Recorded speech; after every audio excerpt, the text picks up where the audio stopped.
The mission of the University of South Florida Division of Athletic Medicine is to provide quality health care to all USF student athletes through prevention, evaluation, treatment, and rehab of athletic injuries and illnesses. USF Sports Medicine opened in 2004. As you enter, on the left is the different tubs, an underwater treadmill, a hot tub, as well as a cold tub. As we go ahead and walk straight forward, on your right, you're going to notice the taping stations. This is where any type of taping takes place before practices, such as ankle taping. This is the entrance into where the tub areas are. Straight ahead are the boots that people use for recovery, and then on the left are the exam rooms where people do things with the chiropractor.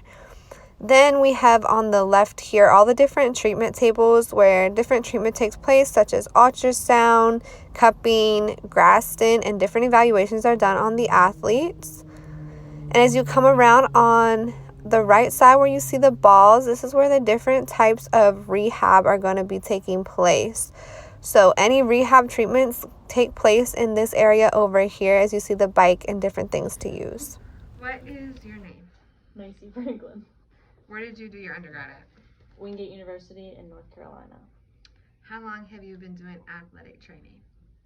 I started being interested in athletic training in high school when I was a student athletic trainer, and I have been a certified athletic trainer since 2017. What is your area of specialty? I currently work with a women's soccer team. That is my kind of passion, working with them, as I played soccer in college as well. A lot of the injuries we see are usually lower body, knee, and ankle, I would say. Do you have any other certifications besides your athletic training one? I'm certified in blood flow restriction, and I'm currently in 2 classes to get my correction exercise specialist and also health and wellness coaching. What role do you play in my internship? I would like to think that I am able to be a little bit of a mentor for you, to kind of show you what it's like to be in the life of an athletic trainer, the relationships with your coaches, your athletes, the relationships that you build with each other and other students as well here, and what you're able to learn from each other. Hopefully you've been able to learn not only from me, but from the surroundings and everyone in here, and the athletes as well. And then what is your favorite part of being an athletic trainer? I think just being able to help people and being able to like live a life of like service. I think we're really lucky to be in an occupation where every day we get to help other people. Sometimes you have to kind of go out of your way to do that, or really make a conscious effort to help others. But I think in this occupation, all we do is help others. I show up every day knowing that my whole career is based off of taking care of someone else's health and well-being, and I love that. And so I think that's kind of the ultimate underlying drive behind everything. I love a lot of other stuff, but that's the like passion behind it. Great job. Thanks. Hi, Michelle. Can you introduce yourself? Sure. Michelle Latimer. I'm a senior associate athletic trainer here at USF and in charge of softball. Cool. What was your undergrad in? I did my bachelor's in athletic training at East Carolina University. Okay, cool. And what about your master's? I did my master's in exercise science right here at USF. Nice. And so are you certified athletic trainer, or did you get another degree? Nope, I'm a certified athletic trainer. Cool. Do you have any other certifications? I have a corrective exercise specialist certification. I'm certified in IV therapy, and I have a dry needling certification. Wow. What's your favorite part about your job in general? Oh, that's always a tough question. I think it's, the ability to work with an athletic population and a population that wants to get better and wants to improve, and being able to watch them go through, some very difficult times if they've sustained an injury, help them through that recovery and rehab process to return to, their passion of sport. So I think that's probably, and the relationships that you build along that way. Yeah. Can you tell me the other sports that you've worked with besides softball? I have worked with women's soccer, women's basketball, women's golf, sailing, and softball, all here, and then kind of throughout my undergraduate degree rotated through pretty much every sport that we had at ECU: swimming and diving, track and field, volleyball, have all of those. Wow. Yeah. Okay, cool, thanks. So just go ahead and state your name for me. John Rabin. Oh, that's how you say it? I thought it was Ray Bond. Yeah, it's all the same. Oh, okay. It doesn't really matter. So where did you do your undergrad? I did my undergrad at the University of Alabama. All right. Go Bama. Roll Tide. That's how you say that. How many years? I did 4 years of undergrad. I was there for 5 total years. 5 years? Yeah, 5 years. Let's see. Did you have any AT background over there? So I was a student there for 3 years in the AT program. So yes. Before that, no, not really. I just played high school and junior college sports. So that was the closest thing to athletic training that I had. And what got you into athletic training?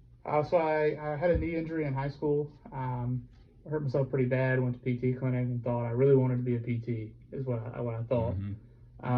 But turns out I don't like sitting in an office, and I don't like being inside all day. So I was doing some rotations because athletic training is usually a good bridge to PT. And my mentor, now his name's Jeff Allen, told me, "Hey, you're really good at this. Why do you want to be a PT?" And I was like, "Oh, they make more money." And he said, "You're a loser if you think that's the only reason you should take a job." He's like, "You won't be successful." He's like, "Why don't you try this? And if you hate it, you can always get out of it."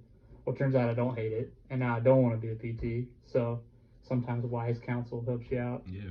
Yeah. You found your way. Let's see. So how long have you been a PT? Well, I've been not AT, my fault. Yeah, so I've been an AT for certified for 2 years now. Like I said, I was an athletic trainer for 3 years before that. So I guess my 5th total year in the profession. So I know you say you're certified in athletic training. Do you have any other certifications? Yeah, so I have an Academy of Sports Medicine, or corrective exercise specialist is what it's called, certificate.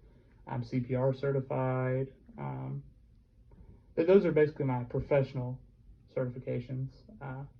So nothing too crazy. I've got some other joint mobilization certificates. I'm a yoga instructor. Really? Things like, yeah. Oh, Yeah. That was a free one online. I wouldn't have known that one. Yep. Let's see. So when it comes to AT, I guess, what is your area of specialty? So in my short career, I've done a lot of knees, a couple hips. So the cool thing about athletic training is you don't really specialize necessarily in one specific spot. I think that most of my background has been in knees, but that doesn't mean if you were to have a shoulder injury, I wouldn't know how to handle a shoulder injury. Right. I think you've probably seen over this, your time here, through even being a water person to now being our intern, is that we all kind of take care of a little bit of everything. But then you'll see certain people like Ramon. Ramon's one of my coworkers. He's really, really good with shoulders. So he typically goes for the shoulder cases, whereas I'm really, really good with the lower body. So I usually go for the lower body cases. My research background, so I'm doing a master's thesis, that's in concussions. So usually I consider myself pretty good with those, just because now I've done a lot of research. I understand how the brain works and how concussions happen, and then how to help not only prevent them, but return to play as well for athletes, so we can get it back safely, and we're not looking at 20 years of lawsuit like the NFL's in right now, where they didn't take care of their players. Right. And a lot of that was from lack of knowledge. But here, I think that we're pretty lucky with knowledge, right? We've got a team doctor that runs the concussion clinic. So that's kind of what I would say. I'm more an expert in knees and concussions than anything else. Those are the two things I'm best at. Got you. And I guess my last question for you is, what role do you think you'll play in my internship? So thus far, I think that, I've been just kind of a facilitator, honestly. I think, and I explained the expectations to you up front, is I'm not going to seek out opportunities that you don't want. I want you to be able to come up to me and say, why are you doing this, or with that, or I saw you do this yesterday, why? Obviously I know you have a big project due, and I'm willing to help you with that in any way possible, but Main thing is to ensure that you learn something with a self-centered approach. Like, I want you to come to me and say, I want to learn about this, or I saw you do that. It's a lot of visual learning, but that's what athletic training is, right? I can't. If I try to tell you everything I did in one day, we'd spend hours talking about it, because and you still wouldn't know what you didn't know.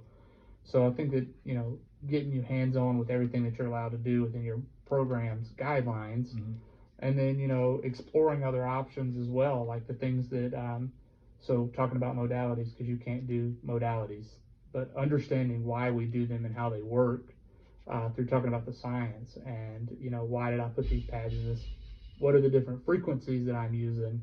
Things like that. So I'd consider myself in your role as a facilitator, because I'm just here to bridge the gap between the things that you already know and the things that we do as athletic trainers that may be different than you do as an exercise scientist.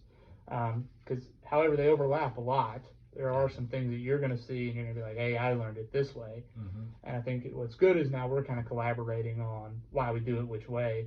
So you get a good perspective of the whole, like, full triangle, basically. You get to bring it full circle and bring it home. Yeah.